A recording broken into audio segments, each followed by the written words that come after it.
Hello, everyone, and welcome to Real Estate Right Now. My name is Jay and we are live from the Linda Crafted Team Studios here in Raleigh, North Carolina, part of the Research Triangle Park, and we are talking all things real estate. We're talking about real estate matters that matter to you. This week, the topic this week is townhomes and condos. Ooh, does that scare you a little bit? It may, because some of you may be going, I don't know do I want a condo? Do I want a townhome? I don't know this townhome thing, this condo thing. Do I even understand that really? Right. So I have some of the top professionals here to help answer those questions that you've been asking. And by the way, we welcome your questions here as well to Real Estate Right Now. So if you have a question for our guests or just a question in general, just let us know and we will go ahead and do our best to answer them. So my first guest this afternoon is none other than Dwayne Reese. You've seen him here before. He is a listing and buyer specialist and expert with Linda Crafted Team Realtors. He's been doing it for 7 years. 7 years here. With the team. Yeah. And what? 7 years with this team. But, 7 years. More than 30 years. More than 30 years. He's been doing this. So started when I was 12. Yes. And so he is an expert at this thing. And he's also a townhome owner or condo? I am a townhome owner. Townhome owner. So let's just dig right into this here, Dwayne. What is the difference between a townhome and a condo? Very good question, Jay, and great to be back with you this afternoon. Yes, it is great. So difference between a townhome and a condominium. Let's start with a townhome. Okay. All right. So I would compare a townhome very much to a single family detached home. All right. So all of us are familiar with single family detached home. You got 4 walls, maybe 2 stories, maybe a basement. You have a yard. Right. A townhome would be very similar to that in that you own the entire property that the townhome sits on and any yard space that surrounds that townhome. What you share is a shared wall with a neighbor. So for instance, you may have a townhome that's a single building that has 5 or 6 townhomes of similar size, similar square footage. Each one of them is going to have an adjoining wall unless you happen to be one of the 2 in units. Right. And you physically own the home itself and the land it sits on and any of the land that would be behind or in front. So a townhome is very much like owning a single family home in that you own the land on which it sits. So the property itself you own. Property itself you own. So a lot of people wonder that buy townhomes. It's a question that I get routinely from buyers. Should I have a survey with a townhouse? I recommend a survey almost all the time with a townhouse for a couple of reasons, especially if you're a pet owner. Let's just say you're a pet owner. A lot of people have the misconception that you can't put a fence up in a townhouse. There are some townhouse communities that would have restrictions on that, but most, especially in our area, and I would expect nationwide as well, will allow for fences. And so I encourage a survey because if you're going to be a pet owner and you want to, let your animal out and not have to, stand there and walk them and that kind of thing, have a fence. So a townhouse, you can actually fence in, you own the property and you own the property on which it sits, and then you're just sharing a common wall. One of the other misconceptions I hear often, especially from some of the older townhouses that have been built, people worry about noise. People worry about sound. Am I going to hear my neighbor? Right. Townhouse builders have gotten very, very smart over the years. And building codes have changed over the years. So you have a shared wall, but that shared wall is a firewall. So because of building codes, it's going to be built with fireproofing. And that in itself actually cuts down on the noise that you would hear in between neighbors, something that you might have heard years ago. The other thing that townhouse builders have gotten very smart about is building outdoor space. So patios, screened in porches, designing the exterior, the back exterior of the property in a way that gives you privacy with your neighbors. A really great feature from a townhouse standpoint. So how long have you lived in a townhouse? I have lived in a townhouse going a little over 2 years now. I moved in, closed on my townhouse 2 weeks before 2 weeks to slow the spread. Oh, really? So March of 2020, I actually have fond memories, not of the 2 weeks to slow the spread, but fond memories of having my screened in porch available and complete. And, everything was shut down. So you're in a townhouse. You were in a detached home. I was in a detached home that I had lived in for 15 years. Okay. And so I was very used to, single family living from that standpoint. Moved into a townhouse for a lot of different reasons. Okay. So this is good because before we get into that, I guess maybe we ought to talk about what a condo is, though. Absolutely. Let's go to condo. So a condo, the word condo is short for condominium. Right. All right. And a condominium is a privately owned unit within a larger complex Mm. with shared amenities. And so each individual owner is owning the individual condominium unit. And then all of the surrounding space, the common areas, whether it's elevators and hallways and outdoor space, that is commonly owned by all of the condominium owners. I would use the analogy this way. Owning a condominium is very much like owning an apartment complex. All right. But it's very different from an apartment complex in the quality of construction and the quality of build. We all drive around and you can see apartment complexes that get thrown up at the speed of light. Right. And if you've ever lived in one of those, and I have, I've lived in more apartments than I can count over the years. And those tend to have very thin walls. You're going to hear noise. Right. Condominiums are much better built than that. So you're owning like an individual apartment, if you will, but you're going to have people surrounding you. You're going to have units beside you on both sides, typically a unit below you, unless you're on the bottom floor, a unit above you. So there's an entire building and you're owning the individual space within that condominium. Mm-hmm. The way they're similar to a townhome are HOA fees. And I know we're going to get into that, throughout the show, but HOA fees, both townhomes and condominiums tend to have HOA fees that cover similar amenities, landscaping, lawn maintenance, swimming pool, if that amenity exists, any workout facilities, those kind of things. Okay. All right. So, let's do the big comparison. Mm-hmm. The big comparison is, why would someone want to live in a condo or a townhome versus a detached home? Because you've done the two, and we were just in this past week. We were down in Florida, and our friends have a condo. Right. Very cool. Yep. Very, very, very cool. They got all the amenities, and it's kind of a little, its own community in of itself. Right. Everybody lives in the condo, but you're surrounded by everybody. Unless you live at the very top floor, unless you live at the very bottom floor, and unless you live in the corner spot, right, you're going to be surrounded by everybody. So I get that. So how do we compare condo, townhome, detached home? Right. It really is about a lifestyle issue, Jay. I'll use myself as an example. I am in a phase of life as an empty nester. Right. Kids are growing. Right. Kids are doing their thing. I sell real estate all the time. Right. I love what I do. I work by and large 7 days a week. A lot of different crazy hours. Real estate's like rust. It never sleeps. I drove home last night in a driving rainstorm at 9 p.m. after a listing appointment. It was not a lot of fun driving in the rain. Right. But I got home, and what I didn't have was any really maintenance to do with my house. Right. And I get up this morning and I come to work and I don't have any maintenance. The thing that I will enjoy tomorrow morning is my security camera will go off, and I'll look to see what's going on. It'll be the landscapers blowing the leaves and the grass off of the front stoop. I don't have to do that. Right. I just get to sit on my screened-in porch and enjoy myself. If the weather's permitting, I get to walk out to my swimming pool this evening. And take a little quick swim. So it's really about lifestyle. I have no maintenance. I have no maintenance of the exterior. Right. I have amenities. I don't have to go mow the lawn. I don't have to pay anybody to mow the lawn. That's included in the HOA dues. Same thing with condominiums. And it really is all about lifestyle.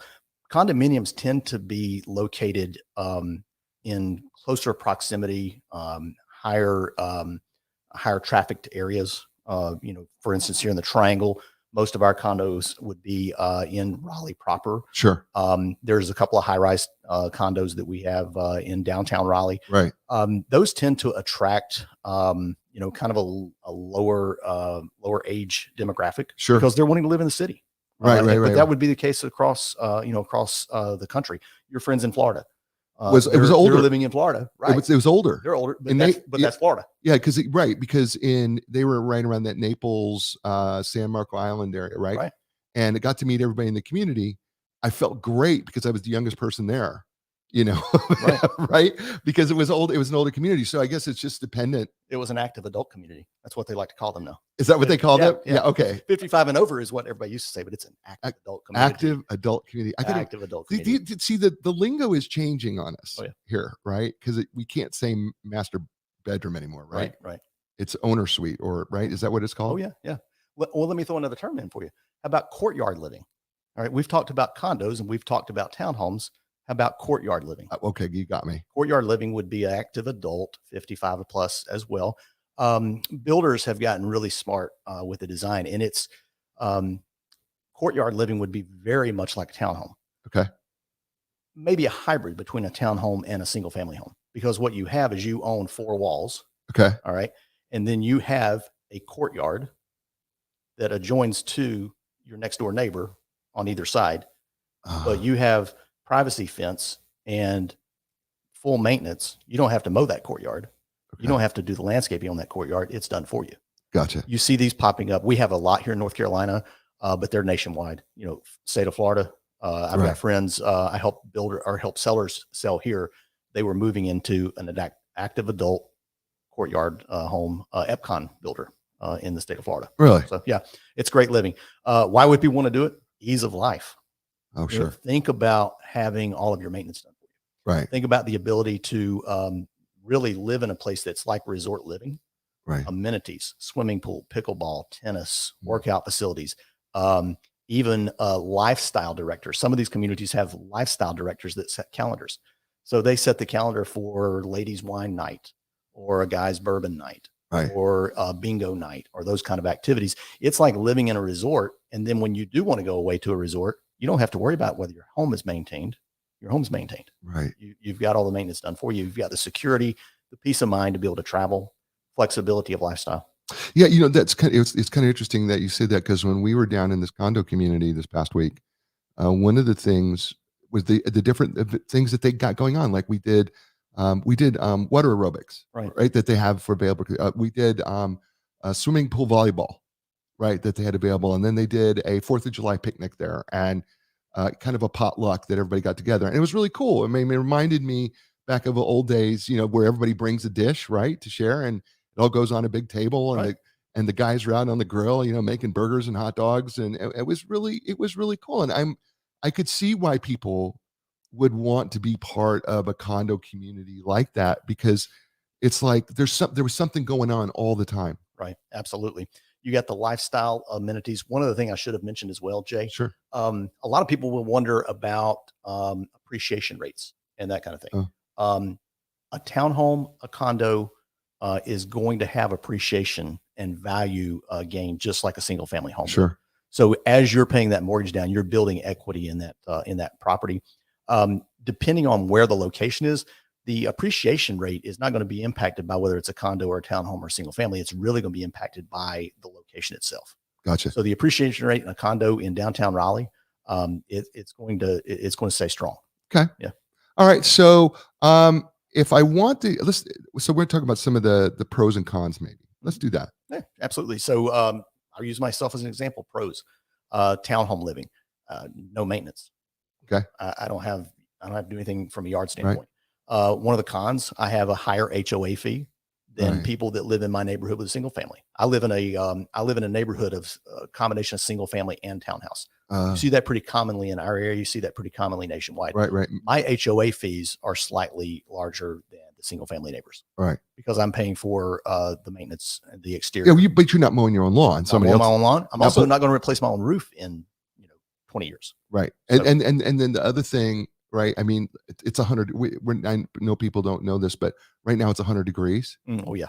I mean, outside, do you really want to be blowing your leaves and pine needles? No, I'd really actually rather pack a cooler and head out to the pool around about 6 o'clock and, maybe order a pizza or something like that.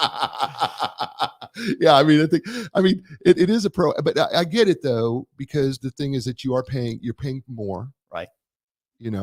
And I guess maybe as a con, maybe too, is that knowing that you're sharing a wall with somebody else next to you? Does that kind of a con or no? I suppose it could be for some. Where I live, there's a great builder, local builder here, Capital City Builders built mine, and it's super well constructed. I have never had any issues with my 2 adjoining neighbors, and I actually live in an interior unit. Oh, okay. So I'm not on an in unit, which is actually one of the other pros. My heating and cooling bills are much, much lower because I'm sharing those walls. Right. I've never had electric bill, I don't think above maybe 140, even in the height of the summer. Same thing with heat in the winter. So because I am sharing those walls, I've never had a noise complaint from, of hearing my neighbors. I've never had one from them either. And I've had millennial kids over there that are certainly creating noise issues. Yeah, right. So yeah, it's not a con at all for me. I actually like it. You get to see your neighbors pretty frequently. You get to develop those friendships. Right. And everybody's taking care of everybody. Love that. Okay, so last thing, if I want the advantages of living in a townhome or a condo, but I don't want to be attached to anything, is there an option for that? There are actually, and that would be part of the courtyard living. Okay. So some of the cottage style courtyard living, all of those have the same amenities as far as maintenance of the exterior, lawn maintenance, those kind of things, and the amenities that are certainly an option. And one last thing I'll point out, Jay, a lot of people think that a townhome has to be multi-story. They don't have to be. Right. You'll often see single story townhomes that are all attached. And those are great for people who have mobility issues. Right. Either they've had a surgery, a knee replacement, or they've had some kind of health issue in the past. Single family townhome living is also a possibility as well. Cottage style, the courtyard living that I mentioned earlier. That's awesome.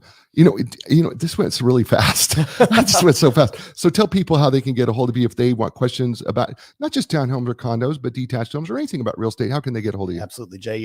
My email address, I joke about it all the time, Dwayner, Dwayne R at lindacraft.com. Telephone number is 919-623-3731, a phone call or a text message away. Awesome. Thanks, Dwayne. I appreciate you, brother. All right. Have a good one. Okay, so all right, we're getting started in here into townhomes and condominiums. Dwayne talking about actually living in them, and my next guest is Tony Fink, and he is a listing and buyer specialist with Linda Crafted Team Realtors, and he's been on with us before, so you might recognize his handsome, smiling face.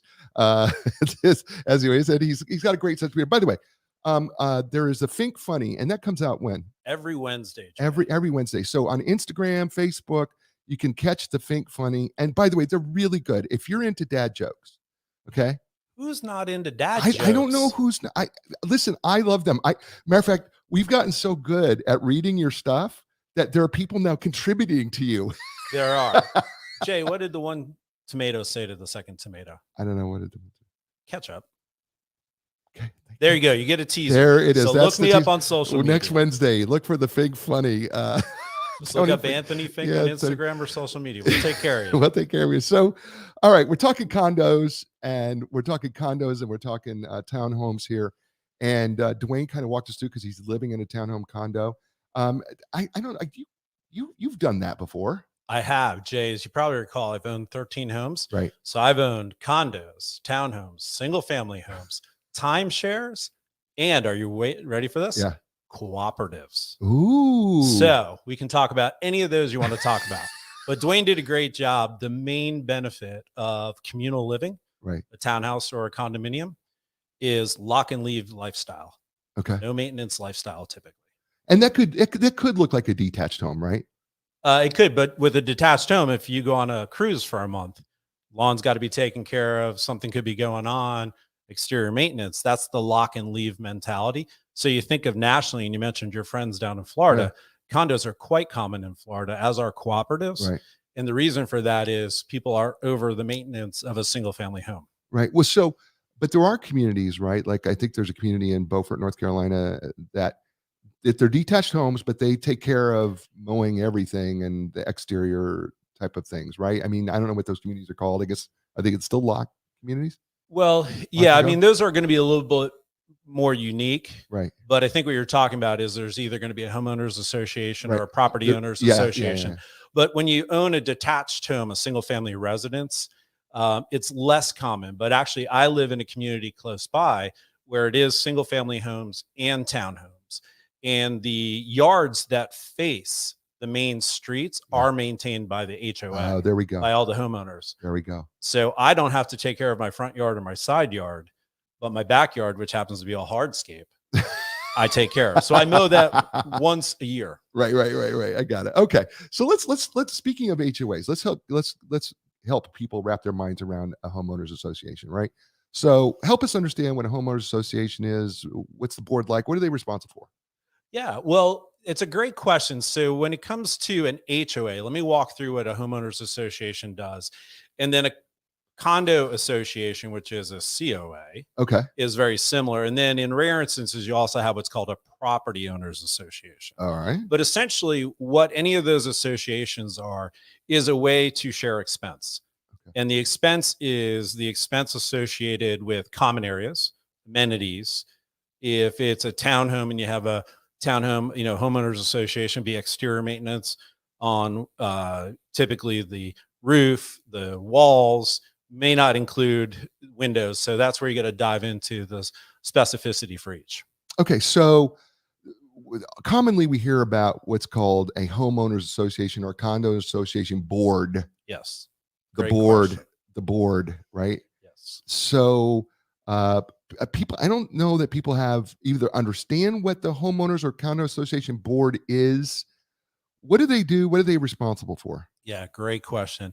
So if you're buying into a condominium, you're essentially buying into a business.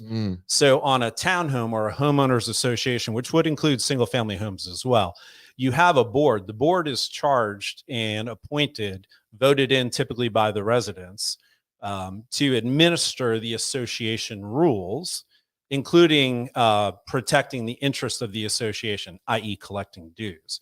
What's really important to understand, though, is in new construction, the board is typically controlled by a proxy for the developer. And the developer typically does not have to turn over the association until 75% to 95% of the units are sold. If you're buying into a resale, typically that board is in existence for a year period of time. Sometimes it's a 2-year stint, and they're voted in by your neighbors. Okay. And so you weren't responsible for that because you just walked into it. Yeah. Right. You don't have a say, but you have a say the next time the vote comes around. Okay. So some people think that maybe, and I'm throwing this out because this isn't in our notes, but sometimes I think people, when they think of homeowners associations, right, boards especially, they think of ogres, right? So I think the affectionate term in South Florida is condo commandos. Okay, so what is the reality? To quote a recent commercial, Karen. Do you have a bunch of Karens in your neighborhood? Okay. So help us understand that. What's the reality here? Is the reality that they're overreaching, or what is the reality of homeowners boards? Well, I'll talk first the reality, and everything is situation specific. Right. First, you have to understand it's a volunteer role. Right. And you have to appreciate that people are taking their personal time. Sure. I have opted not to be on any boards in any townhomes or homeowners associations or condos because I want that lack of intrusion in my life. So first, remember they're volunteering. Number two, their job and the reason for HOAs, in addition to the shared maintenance issue, is to preserve and maintain property value. So if you understand that the HOA was set up to give you the best chance to maintain property value or enjoy appreciation, then typically they're enforcing the rules. Where people kind of get offended, and it's one of the things we do with buyer consults, is make sure that that additional layer of governance is not offensive to you. Right. So where do this come into situations? Some HOAs like mine, I have to get my paint color approved. Right. Now that drives some people bonkers. Right. But it keeps me from painting my house Pepto-Bismol pink. Right. Some HOAs prevent storage of a boat or an RV in visible sight.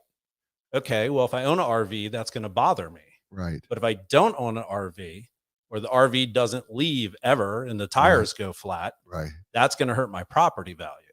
So you have to look at it in those contexts.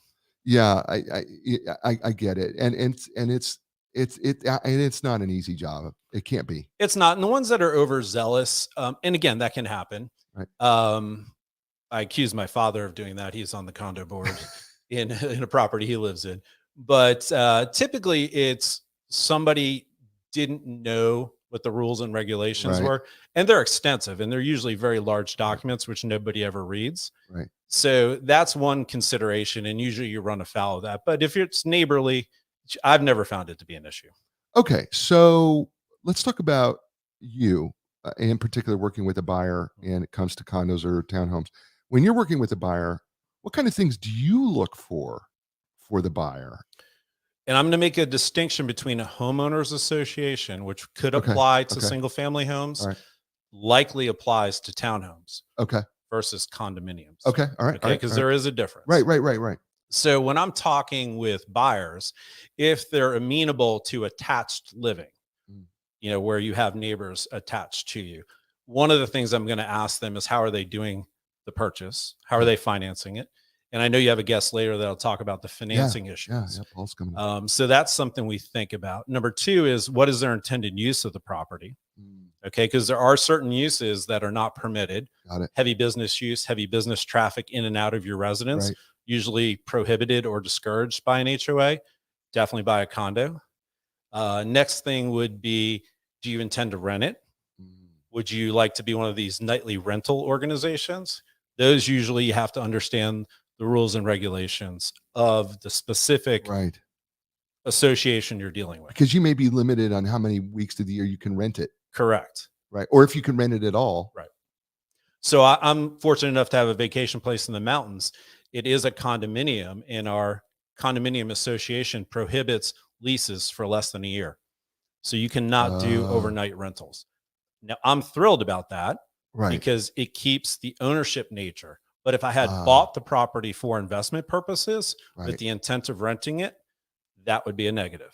Right, because you'd want to make some money on the weekend rentals or a weekly rental at a time, but you can't. It's got to be a year. Correct. Okay, that's awesome. What else do you look for with buyers that you like when a buyer comes to you and they're like looking at a condo or a townhome and they're making a decision between those two or a attached home? What kind of things do you try to help them to navigate there? Well, and part of it's going to be what's most important to them. So typically when you think of a townhome versus a single family home, and again, I'm keeping condos out for a second. Right. You will get more living area typically and more value for your money than a single family residence because you're buying less land. Got it. So from a complexity standpoint. So the first thing is how important is space? Have you ever lived in a communal situation? Have you ever lived in a townhome before? Does that bother you? What's most important to you? Okay. All right. Let's move. Let's talk about the construction. Well, before we do that, let's hit condos real fast. Oh, okay. Well, let's go back to condos. So if you remember when I mentioned when you buy a condo, right. You're actually buying space inside a unit. You have exclusive right to that. Right. Then you have shared ownership on a fractional basis, usually based on your percentage ownership in the total based on the units. Right. Or the square footage of the common areas. But what you have to remember too is it's an operating business. So no two condos are the same. And the difference in the monthly dues depends on how old the building is, how the reserves were set up for the replacement of major structural items, which most homeowners, when they buy a house, and Jay, you probably are this way, you didn't say, oh, well, in 20 years, I'm going to have to replace the roof. The roof is going to cost me $20,000 today, but inflated, it'll be $30,000. So let me save 1/20th of $30,000 every year. Right. I don't do that. Humans don't do that. That's what a condo association is doing. That's what a homeowners association is doing. But with a condo, you have to know how well funded it is because that'll impact your financing. And you definitely want to see if they've had a reserve study done recently, especially if you're in markets like South Florida, New York, other areas. There's been some issues with high-rise condominiums where reserves were a really important factor in some things that transpired. Interesting. Right. Well, and we have seen something in Florida, recently where unfortunately there was a building collapse. Collapsing on the East Coast. Right, in the East Coast, and the reserves. I guess the reserves may not have been. I'm not sure if the reserves covered that type of thing or not, or they didn't have enough money in reserves. I don't remember the exact story. Yeah, so I'll share a little bit of it, and I do own part of a condominium in Florida on the coast, and it is a building built in 1963. Oh. So what transpired there, and this is probably one of the benefits of a board and a condo board, is, unit owners can disagree on what to do. Right. Somebody might want to spend less money. Somebody might not care about as much money. And, and they may put off repairs. I'm not saying that was a situation. But what did transpire in South Florida, and it was in an area of Miami. Unfortunately, the building had some structural issues due to saltwater intrusion, the high moisture content, the concrete, the age of the building, and some of the issues, as I understand it, were not addressed timely, and that led to a building collapse. Got it. So those are big considerations, but we don't want to scare anybody from buying a house. No. That was a one-time event. Right. It was a one-time event, but it does point out though, how strong is your condo association board? Are they staying up with it? I guess doing the homework, helping your buyer do some homework there into knowing about the board and what they're doing and how active they've been is probably pretty important too to your buyer. If you're buying a condo, one of the things you should be asking is for the balance sheet and the income statement for the condo association, and if they have reserves. Okay. The place I own in the mountains originally was set up by the developer. It's not a large complex. It's only 12 units, and reserves were not set up appropriately. So about a year and a half ago, we had a reserve study done. Now all the unit owners are contributing, and I know it's one of your favorite questions. We're contributing our monthly assessment, but we also have self-imposed special assessments. Right. And part of the special assessment is to increase the reserve count so that when certain issues or certain components of a building, like a roof, like exterior paint, like driveways, are covered. So maybe we should talk about special assessments. Yeah, they're awesome. So you bring up special assessments. Why do those happen, and how often do they typically happen? And they don't happen with any degree of predictability. They can happen whenever an event is brought to the attention of the board, put to a vote of the owner. So the board doesn't necessarily impose it upon the ownership. It's voted on typically. And it's usually a situation that's brought to the attention that needs to be addressed. Like, hey, we had some roof damage and we know in 2 years we got to replace the roof. We've got 20,000 in reserves, but we're going to need 25,000 to do the roof. So we'll apply 5,000 and do a one-time special assessment or an annual special assessment. Okay. So let's go back to the one question I was going to ask on construction. Sure. Because we should have probably talked about it when we were talking about the tragedy that happened in South Florida, but how you have a condo that was built in the 60s. Mm-hmm. And you've lived in townhomes and condos subsequently after that, of course. You own something fairly new in the mountains. So what have you seen in terms of how construction has changed? Yeah, the nature of construction in townhomes or in condominiums is no different than what you see happening in single family homes. Okay. So builders are always one from a floor plan, a layout, and an aesthetic, looking at what's most appealing to the buyer profile. And in my past life, I used to actually finance construction of condominiums. So most developers will have a target market profile of who they're trying to sell to. Like on the Naples area, you're selling to a different typical age gen than you would if you're downtown Raleigh. Right. What I've noticed over time is that as events happen, developers like to build high quality. They don't like to get lawsuits. Condominium developers are typically sued all the time. Doesn't mean they're sued correctly. It just means they're sued. Life safety related items. So one of the things I look for if I'm in a mid-rise or high-rise condominium, does it have fire sprinklers? Does that matter to you as a homeowner? Okay. Who takes care of windows? What type of windows? Do the windows, are they fixed? Can't open them. Or do the windows have some level of being opened? Right. And obviously the higher up, the less you have the ability to open windows extensively. Right. Balconies. One of the things, again, I'm trying to think of it like in the context of what homeowners think about. In shared living arrangements, does my balcony stare at your balcony?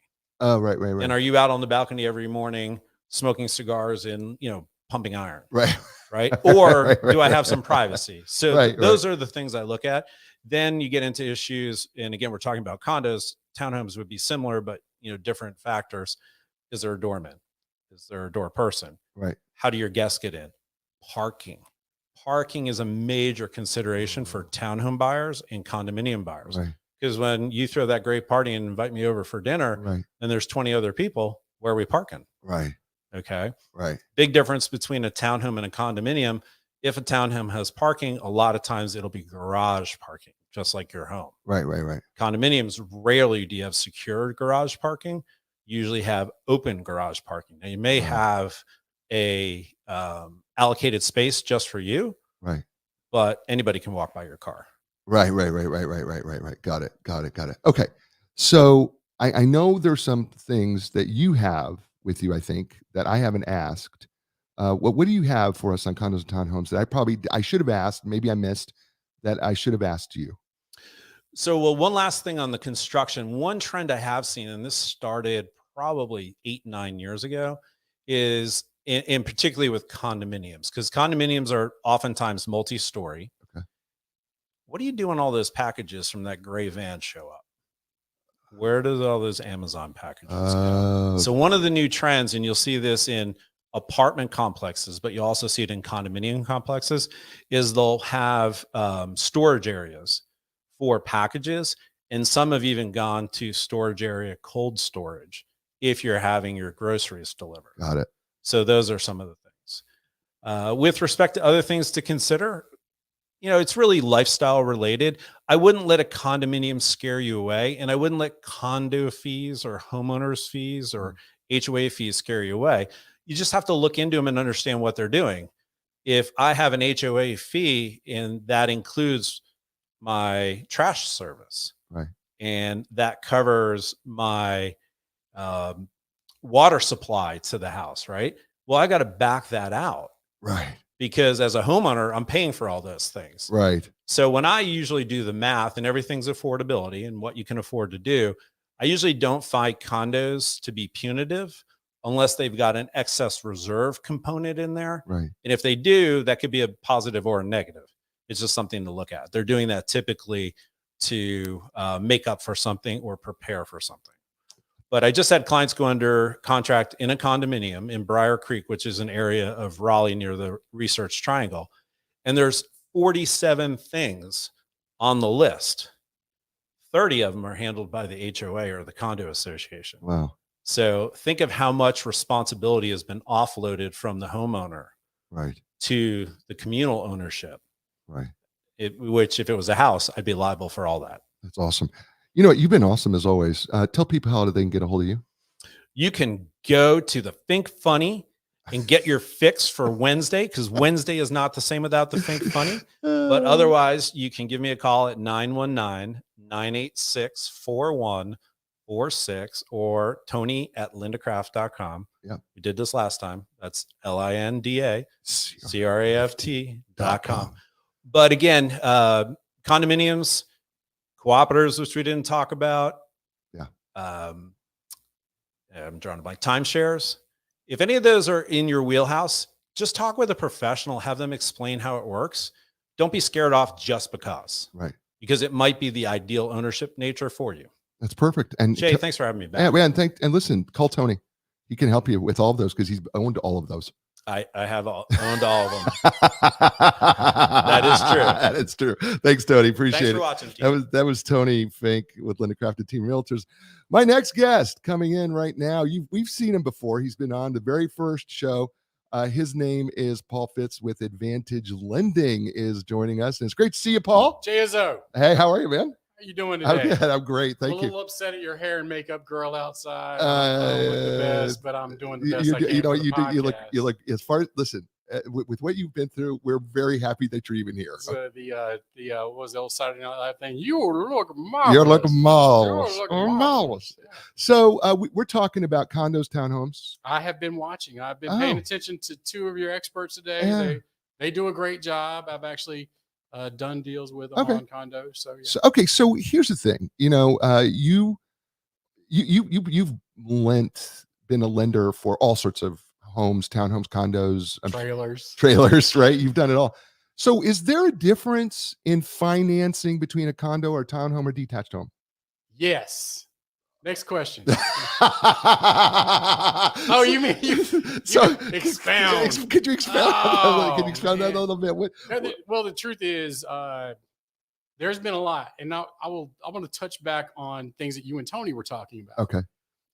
You both had brought up the condo collapse in Florida, right. Which happened last year. Yeah, it was a year or two. It was a year ago. Oh wow, okay. And it has sent shockwaves through the lending world. Right. Because you sent something out talking about this. So talk about that. Yeah. Okay. So December-ish time frame, it became a little harrowing in the lending world as far as condos were concerned. They started getting restrictive. They changed some of the guidelines. And now if a condo project is more than 5 years old, there has to be documentation that's sent into the lender to make sure that either A, they have the proper reserves, B, it has an engineering report that goes with that to make sure the reserves are in check. There's a little more to it than it used to be. I'm not saying that lending in the condo world is over. Right. It's just become a little more restrictive. Right. Also, when it comes to lending on a condo, you're going to have a little bit higher interest rate than what you would on a normal detached house or even a townhouse. Why? It is just part of the lending demands in this world. Okay. And again, me being the guy that I am, right. I don't try to get every single loan that ever comes across the world. I want to help clients do the best thing for them. Sure. So if there's somebody living in this state and they have access to state employees credit union, they don't have the same restrictions in mortgage world that we do in the normal Freddie Mac, Fannie Mae world. So that organization may be a little less stringent on loaning money on a property such as a condo. Okay. I bring that up because I really and truly want people to get the best financing available to them. Sure. And as a person who's been doing this for 2 decades and been very successful at doing it, I'm at the stage of my life where I want to be a better advisor to people. And if they have access to better funds, I want them to have that access. Okay. So is there like, is there some restrictions, like when you're trying to lend money on a condo or a townhome? Like, is there sometimes somebody goes, "Oh, I really love this place," but then you go, here's the payment. But I can't give you the loan.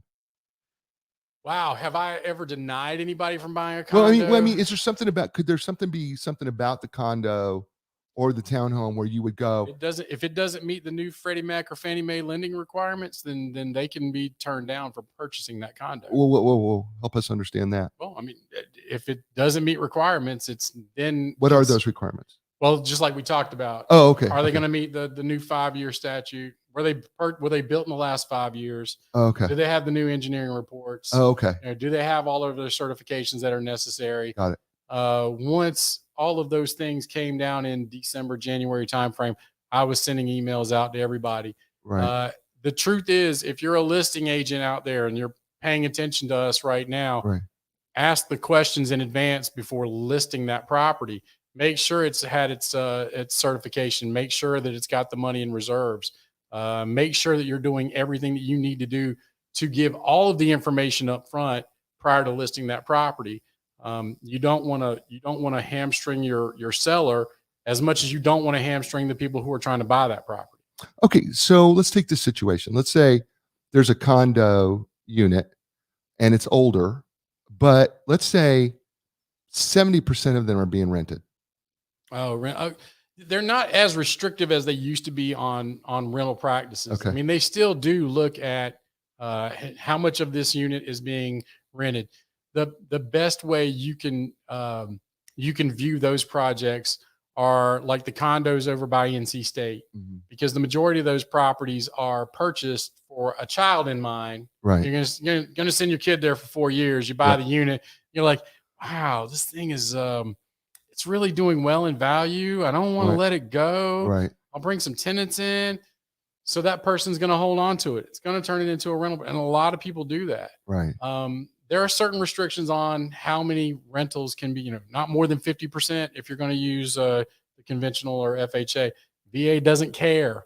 They don't care how many rentals you have in. Really? Again, state employees credit union don't care. Right. It's just a matter of what kind of financing you're trying to do, how much money you're trying to put down. Are you trying to purchase it as an investment property? Because if you say, hey, I'm purchasing as an investment property, you're going to have less restrictions on you at that point. Okay. So I was thinking specifically about college towns like we have here at Raleigh, in our college here? We do have a college here called NC State in Raleigh. And I was thinking about those condos, but I'm thinking nationwide now. I'm assuming that the lending practices are pretty similar everywhere, right? Where in terms of if they're rented, if there's a certain percentage rented in that condo facility, then you may not get a loan, or you're going to have to get a different loan, or maybe the loan that you didn't want to start with. And my business is a lender. I'm a doctor. Okay. I diagnose every single patient that walks in the door. The last person who walked in the door is not going to be diagnosed as the same as the next patient who walks in. Everybody has different parameters in their life. Everybody has different amount of money they can finance. Everybody has a different want, different need. And to kind of further the point differently, Tony had a client earlier this year who wanted to purchase a condo. Okay. He wanted to purchase one. And when we started looking at condo properties for this client, based on the money he had to put down, based on the HOAs for condos, based on everything, I said, you can look at a higher purchase price and buy a townhouse. It's going to be almost the exact same parameters in your life. Why not look for townhouses versus condos? And he literally changed his scope, changed his purchase price, found a townhouse just a mile away from where he was looking at a higher purchase price point. His payment was still less on the townhouse than it was the condo, based on lower interest rate, less money down, different financing. So again, it's not necessarily the type of property that we're looking for the client. It's sometimes the lifestyle as well as the monthly payment that they're looking for as well. So you just answered my question. Sorry. That's okay. No, I want to ask it. But I was about to go, okay, so we've been focusing on condos, but when it comes to townhomes, typically, are we looking at more of an interest rate closer to what we would see as a detached home, or maybe identical? Exactly. Almost in every situation, a detached property and a townhouse, same financing. Okay. Exact same financing. Does that change when, could there be something in a townhome community that may alter? Not as restrictive. It's not as restrictive. No, townhouse, totally different market.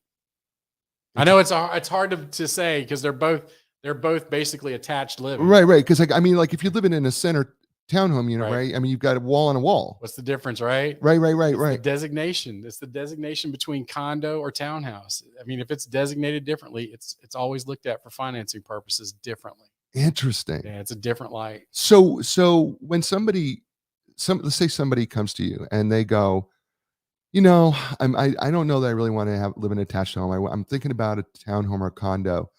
As a lender, I know, of course, you're looking at all the guidelines. Do you offer? You mean I got to look at guidelines? Yeah, you do. I know you do. Do you? Because I'm sure you get this question from time to time as a lender over the course of your 20+ year period of doing this. I don't know that we want to live in an attached home because I don't want to have to be taking care of my lawn. Sure. So, do you think that's a good idea? How do you think the market's going to do? Do you think I'm going to get money back? I'm sure they're asking you questions like that, right? Oh, like God. Appreciation. Every single day. Yeah. I'm sure they're talking about appreciation and stuff like that. How do you, I know you can't 100% guarantee anything, but how do you handle that? You mean the crystal ball? The crystal ball. How is this house going to serve me in the future? Right. Let me use the force to answer that question. So the overall aspect, though, between detached, single family, attached townhouse, and condo, there are different rates of appreciation on these properties. Okay. And in a declining market, a condo will depreciate faster than any other property. Oh, okay. Whether anybody wants to believe it in this world or not, do the numbers. The numbers don't lie. Right. It's still not meant to discourage anybody from purchasing either. Right. But if they're saying, the overall long-term goal is to blah, blah, blah, just buy any real estate, the overall long-term goal will be served. Right. But if you can view any market, I don't care if it's New York market, which is heavy with condos, or Miami market, which is heavy with condos. In the last quote unquote housing market crash, those areas were affected greater than any area with a single family detached property. Why? I don't know. There's a psychological issue to it, I'm sure. But, Warren Buffett mentality, though, at that point is buy low. Right. Because, they've declined, time to come in here and buy. Right. And then wait. Right. Because the overall scope of real estate still for the next 100 years will still be, it will appreciate. What do you think the biggest change in lending on condos, townhomes has been in your career? What do you think in my career? Yeah. Since the beginning that you started just 20 years ago. I will say that the access to private equity money is just more now. If people want to go outside the scope of normal lending practices, There's more private equity money available for lending than ever. However, the interest rates on that are higher, but any type of restrictions are basically lifted. They're basically loaning money on the property itself. They don't care about the Freddie Mac or Fannie Mae guidelines that go behind it. But when you look at how VA has lessened its restrictions towards condos, or how even conventional or FHA loans have lessened their restrictions on how many investment properties need to be in a project. We're always in a pendulum market in the lending world, and there have been times when the restrictions on these properties have been extremely great, and now I think because we're in a true real housing shortage, because there are so many people still looking, even though rates are higher right now. There are people that are still looking. I think that they've lessened the restrictions just a hair to try to give people better access to housing now. One of the things I was going to ask you from a lender standpoint, it used to be that a lot of times it would be like a townhome would be somebody's first home, right? Would see. I still own my first condo, which is my first home. Right. Often it's the first home that you own. Has that changed? I mean, has that really changed much in terms of what you see from a lending standpoint? Are you lending more money? What kind of loaded questions are you asking? Well, I know it's a first-time home buyer. It's a first-time home buyer's question. And I'm like going, well, I mean, is this where people are still starting, or are they starting differently now? Or are they holding on to more money? I mean, what are you seeing? The original nature of purchases would have been to say a townhouse condo, because it's a smaller end property. It's a lower price point. Most of your first-time home buyers are going to navigate towards that. But after 2020, after the world of COVID that we lived through, and because the workforce has become a predominantly data entry remote workforce now, people have moved from other areas in the country where it was expensive to live in an apartment. Right. So they would live in Boston and pay $4,000 a month in rent to live in Boston. Right. Well, that couple who was living in Boston paying $4,000 in rent for a 800 square foot apartment, they now own a 3,000 square foot house in Fuquay, Varina. Right. Which it's a mansion. Right. And they're paying $2,400 a month in a mortgage for it. Right. So the used to transition for a first time home buyer to go from apartment living into condo townhouse living, I think the aspect has changed now, because people realize if we are a predominant workforce now of remote workers, that they can pretty much live anywhere they want, buy the property that fits their needs. Oh, and by the way, we got 3 bedrooms and an office where I can have my Zoom calls, my backdrop.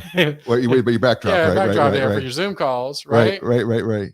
But they can have all that now and pay less money and still keep the same salary. Got it. So therefore, it's not just necessarily a natural transition to go from apartment living to townhouse condo. So all right. So wrapping up here. Yeah, a lot of stuff. So wrapping it up, what question should I have asked you about condos and townhomes when it comes to lending that I didn't ask you? No, I'm going to be honest. Really, really happy because I was watching the show, right? And I was watching what Tony and what Dwayne were adding to the show. The biggest thing that was on my mind, I had written it down prior to, was about the property in Florida that had collapsed and how the restrictions were, I don't want to say changed, but they were more enforced or more brought to the front because of that in lending world.